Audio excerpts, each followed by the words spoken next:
మొదటి వారం అని చెప్పిండు. రేపు సీఎం గారు నిన్న వాళ్ళ సోదరుని కుమార్తె వివాహం ఉండే, మొన్న 3 రోజులు ఢిల్లీలో ఉండే, నేను కూడా బిజీగా వేరే కార్యక్రమాలు ఎల్లుండి రేపు నిజామాబాద్ పర్యటన నాది ఉన్నది. ఎల్లుండి మహబూబ్నగర్ సీఎం రైతు సభ తెలంగాణ వ్యాప్తంగా రైతులందరినీ కూడా రమ్మంటున్నాం. అందరినీ ఎక్కువ ఆ జిల్లాకి ఎక్కువ జరిగి రైతులకు మిగిలిపోయిన రైతులకు రైతు రుణమాఫీ చేస్తూ రైతులకు చేపట్టబోయే కార్యక్రమం నేను చెప్పిన 7,500 రూపాయల రైతు భరోసా కూడా త్వరలోనే మళ్ళీ రైతుల అకౌంట్ వేయబోతున్నాం. నల్గొండ జిల్లా భావనవేల ప్రాజెక్టు అక్కడ డిస్ట్రిబ్యూటర్ కెనాల్స్ శంకుస్థాపన చేసి ఇప్పటికే రిజర్వాయర్ నింపి పెట్టడం జరిగింది. 18 ఏళ్ళ కళ అది, నా కళ అది. ఆ ప్రాజెక్టుతో ఇవాళ చుట్టుపక్కల గ్రామాలలో అప్పుడే అన్ని బోర్లకు భవనాలకు నీళ్ళు వచ్చాయి. ఆ ప్రాజెక్టు అక్కడ పరిశీలించి జిల్లాకు చెందిన ఎస్ఎల్బిసి సొరంగం కానీ శివనగూడెం కానీ రామవేలుల ప్రాజెక్టు అన్నిటి కూడా రివ్యూ రామవేలులో చేసి మళ్ళీ అక్కడి నుంచి నల్గొండ ఎన్జీ కాలేజీలో హెలిప్యాడ్లో దిగి ఇక్కడ 110 కోట్లతో స్పెషల్ డెవలప్మెంట్తో నల్గొండ అండర్గ్రౌండ్ డ్రైనేజ్ కానీ చుట్టుపక్కల అన్ని గ్రామాలు కూడా మున్సిపాలిటీలో కలిపినాం. ఆ కార్యక్రమం 40 కోట్లతో నర్సింగ్ కాలేజీ శంకుస్థాపన, అలాగే 275 కోట్లతో మెడికల్ కాలేజు నిర్మాణం పూర్తయిన నిన్నమననే దాన్ని ఇప్పుడు గవర్నమెంట్ కాలేజీలో షిఫ్ట్ కూడా చేస్తున్నాం. దాని ఓపెనింగ్ కూడా ముఖ్యమంత్రి గారి చేతుల మీదుగా జిల్లాకు చెందిన ఉత్తమ్ కుమార్ రెడ్డి గారు, అందరు ఎంపీలు ఎమ్మెల్యేలు అందరూ పాల్గొంటారు.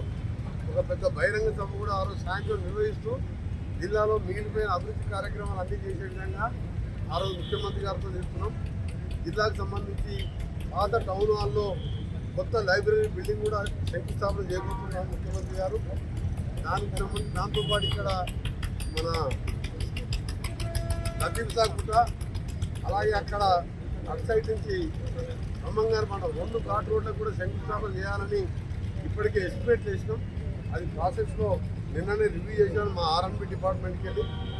అది వీలైతే దాన్ని కూడా శంకుస్థాపన చేయాలని చెప్పి 2 అలైన్మెంట్లను ముందుకెళ్ళి చేయాలన్నా వెనకెళ్ళి చేయాలన్నా అని ఆ రెండింటిలో రేపెల్లిని ఫైనల్ చేసి దాన్ని శంకుస్థాపన చేస్తూ నల్గొండ జిల్లా వ్యాప్తంగా మిగిలిపోయిన సమస్యల మీద ముఖ్యంగా నీటిపారుదల ప్రాజెక్టు ధర్మారెడ్డి కానీ పిల్లాయిపల్లి కాలువ మూసి ప్రాజెక్టు చేపట్టబోతున్నందుకు ముఖ్యమంత్రి గారికి పెద్ద ఎత్తున స్వాగతం పలకాలని నల్గొండ ప్రజలకు కూడా ఇక్కడ మూసితోని ఎక్కువ నష్టపోయేది మనమే.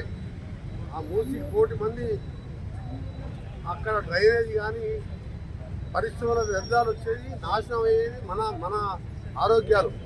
ఆ ప్రాజెక్టులోని మూసి శుద్ధీకరణతో నల్గొండ జిల్లాకు ఎక్కువ లబ్ధి పొందుతున్నాం. కాబట్టి పెద్ద ఎత్తున ప్రజలు ఆ బహిరంగ సభలో పాల్గొని ఘనంగా ముఖ్యమంత్రి గారు స్వాగతం పలకాలి. ముఖ్యంగా నల్గొండ కాన్స్టిట్యున్సీ కాదు, సొరంగ మార్గం రాదనుకున్నాం. ఇలా అమెరికా నుంచి మిషన్ కూడా దగ్గరికి చేరుకుంటుంది. జాన్వరిలో మొదలై 2 మిషన్లు మొదలైతే 20 నెలల్లోనే సొరంగ మార్గం పూర్తయితే మాకు ఏ మార్పుతో పని లేదు. ఇక మోటార్లు పెట్టే అవసరం లేదు. మెయిన్ కెనాల్ కూడా 900 కోట్లతో ఎస్టిమేషన్ వేయించాను. దాన్ని కూడా లైనింగ్ చేపిస్తున్నా. డిస్ట్రిబ్యూటర్ కెనాల్ మొన్న ఒక 45 కోట్లతో లిఫ్ట్ ఇరిగేషన్ శాంక్షన్ చేయించిన దాన్ని కూడా శంకుస్థాపన చేస్తున్నారు ఆ రోజు.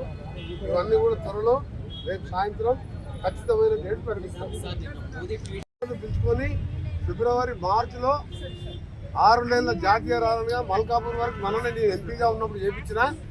అది కోదాడ అవతల వరకు దాన్ని దాదాపు 2,600 కోట్లతో కన్సల్టెన్సీ వర్క్ నడుస్తున్నది. డిసెంబర్ 9 తర్వాత తెలంగాణ తల్లి విగ్రహం నా ఆర్ఎన్బి శాఖ ద్వారా సెక్రటరియట్లో ఆ రోజు మహిళలతో బహిరంగ సభ ఉన్నది. సోనియా గాంధీ పుట్టినరోజు ఉన్నది. ఆ రోజు తర్వాత నేను ఢిల్లీకి వెళ్ళి గడ్కరీ గారితో డేట్ తీసుకొని రీజనల్ రింగ్ రోడ్ 30,000 కోట్లతో మా డిపార్ట్మెంట్ చేపట్టబోయే దానికి కూడా శంకుస్థాపన కూడా గడ్కరీ గారిని ప్రధానమంత్రి గారిని కూడా ఆహ్వానిస్తాం.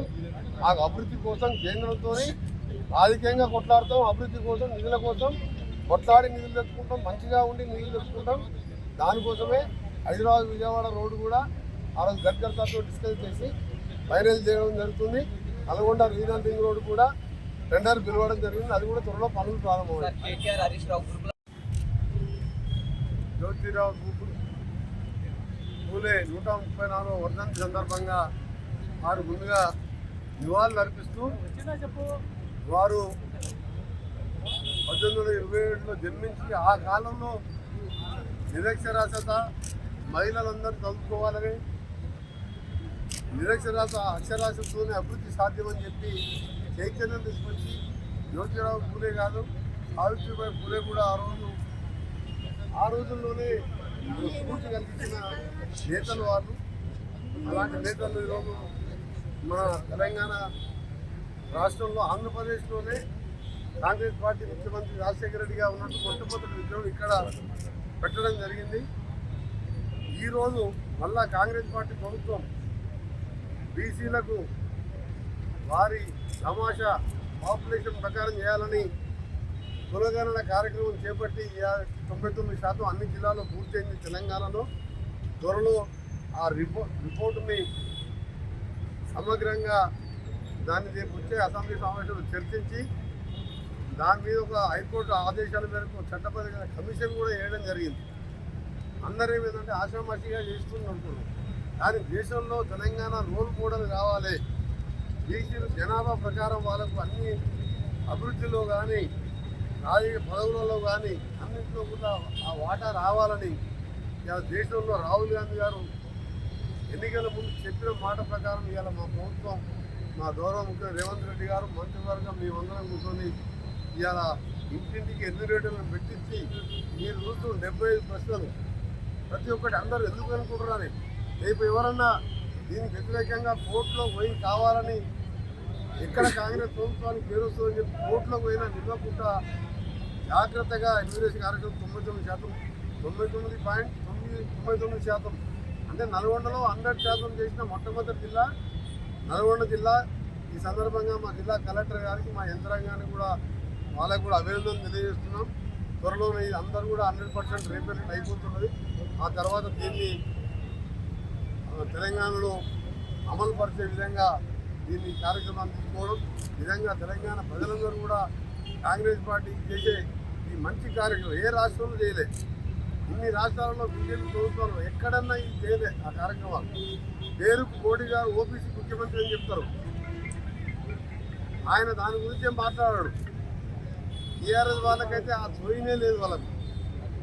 అందుకని మరొకసారి ఈ సందర్భంగా ఈరోజు 134వ వర్ధంతి సందర్భంగా మహాత్మా, ఆ రోజుల్లోనే మహాత్మా బిరుదు పొందిన జ్యోతిరావు పూలే మరొకసారి వారికి నివాళులు అర్పిస్తూ ఆత్మకు శాంతి కలగాలని భగవంతుడు గురించి మాట్లాడితే వాళ్ళ ప్రతిపక్ష నాయకులు ఎవరో చెప్తే ఆయన మాట్లాడితే మీరు సమాధానం చేయవచ్చు.